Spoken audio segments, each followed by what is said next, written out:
Good morning and welcome to Relief Codes, your back pain easing practice.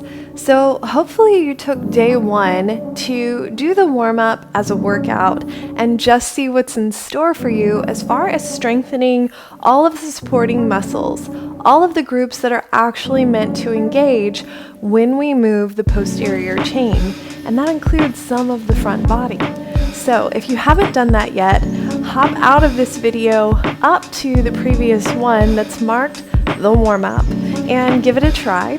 And if you have, make sure you've done either the full warm-up or picked one of the supersets as a way to get your body completely ready for what we're about to do today in this short practice, beginning to bend the back, or as we like to say in the yoga world, heart and hip open. All right, so let's get to it. We're coming to all fours. This is quadruped. And while you're here, let's think about really reaching the fingers. So, not having any sort of arc away from the ground, but lengthening from the pad of the base of each knuckle all the way to the pad of the tip of each finger and thumb. And then we have a way in yoga of wrapping the triceps back that shows sort of the eye or the inner part of the forearm forward. We want to stack the shoulders over the wrists, the knees under the hips, and the ankles long instead of kind of lifted.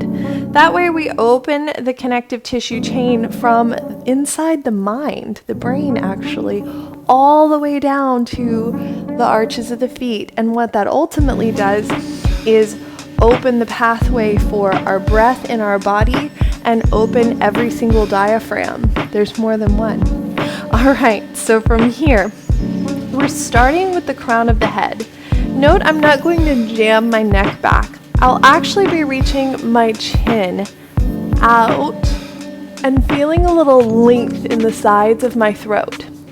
As we continue to lift, and almost as if someone's drawing your chin out and up at an angle, notice that the space between the shoulder blades starts to naturally move in towards the heart. So we're just going to participate in that by shrugging the shoulders down towards the hips and feel that you're sort of pulling the ground towards you with your palms and the length of your arms.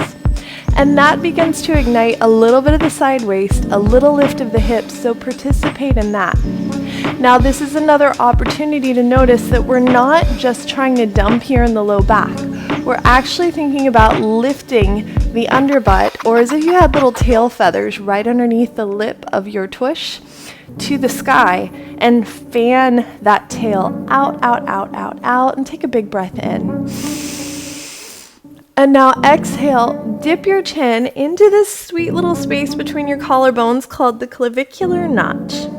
As your chin pushes in, you should feel the space between your shoulder blades spread and participate in that as you push the ground down with your hands.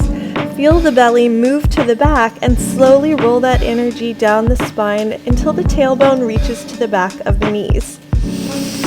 Exhale. Let's do all of that again.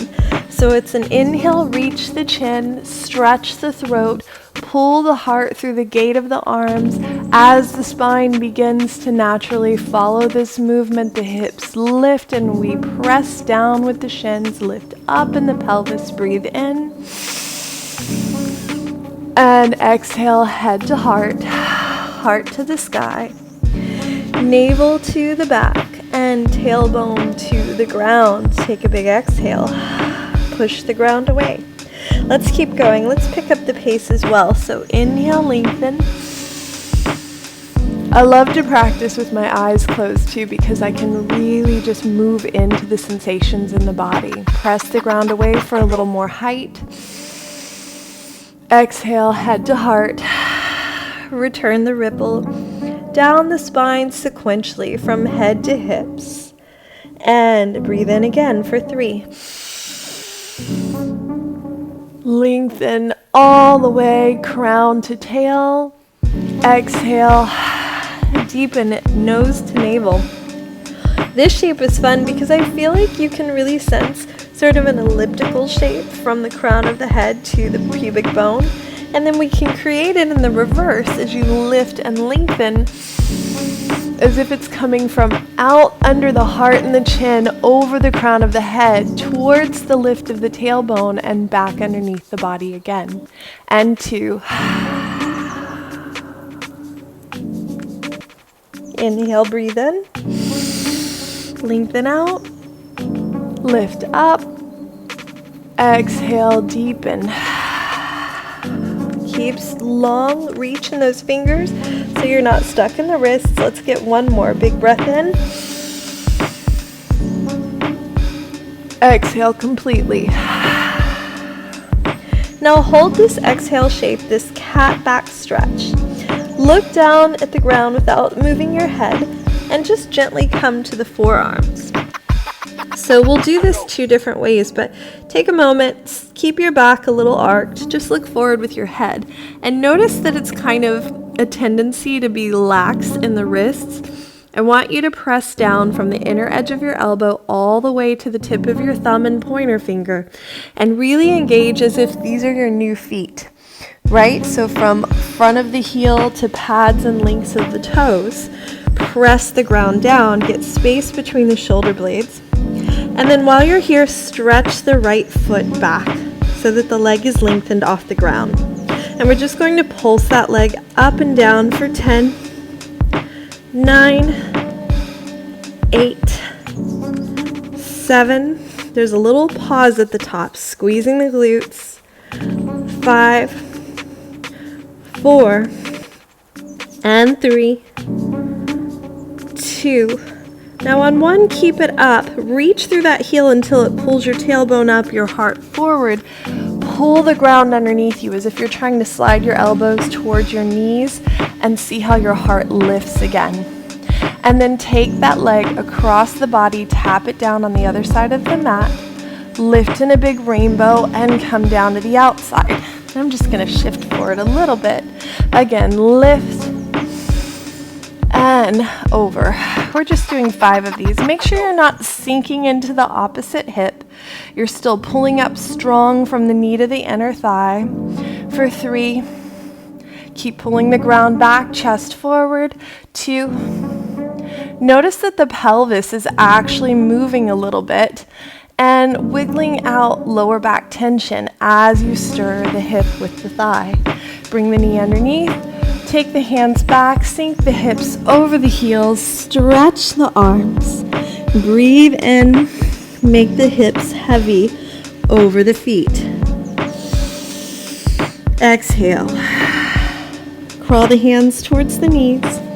Push the ground away as you roll your spine up. And let's just take a moment to shake out the hands, roll the shoulders back for 3, 2, 1 more.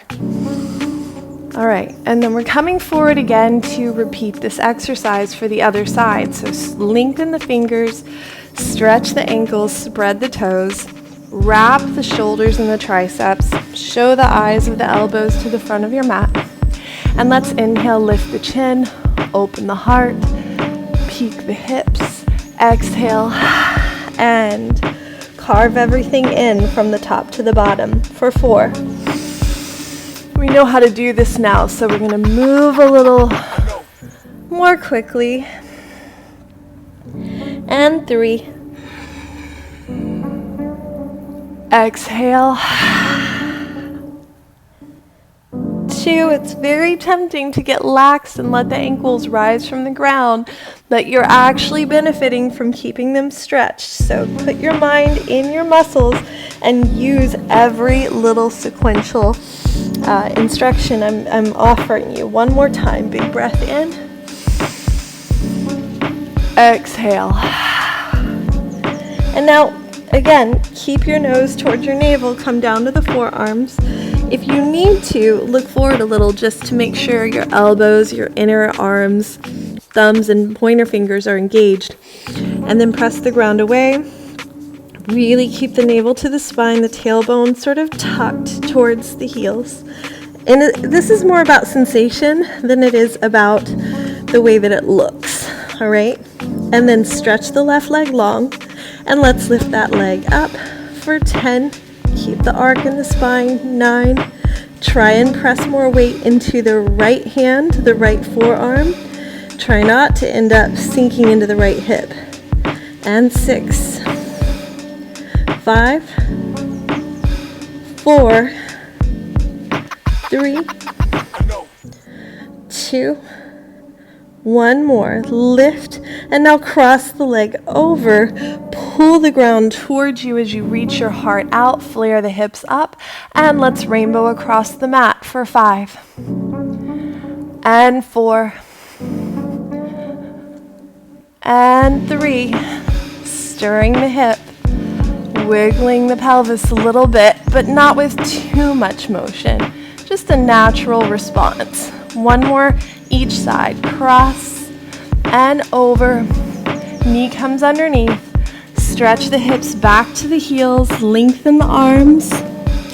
Make the hips heavy. Breathe in through the length of the back. Exhale into the mat. Crawl the hands back to the knees. Roll the body up.